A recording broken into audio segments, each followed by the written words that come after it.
Want to hide faces in After Effects? In this quick tutorial, I'll show you the easiest way to do it. First, drag your video into the timeline, then duplicate it by pressing Ctrl+D. Next, double-click the top layer to open it in a new window. From the top toolbar, select the Object Matte tool, then switch to the Lasso tool and draw a circle around the face. The software will automatically detect and track the face. Next, press the spacebar on your keyboard to start tracking the face. Once the tracking is complete, switch back to your main composition window. Now go to the Effects and Presets panel, search for the Mosaic effect, and apply it to the top video layer. Next, let's tweak the effect settings. Change the horizontal and vertical blocks to 60 and 35 to get smaller blocks. To refine the blur, increase the contrast to 100 and shift edges to 100.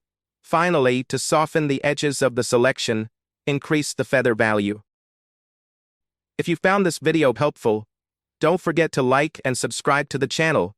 If you had any questions, feel free to leave them in the comments below.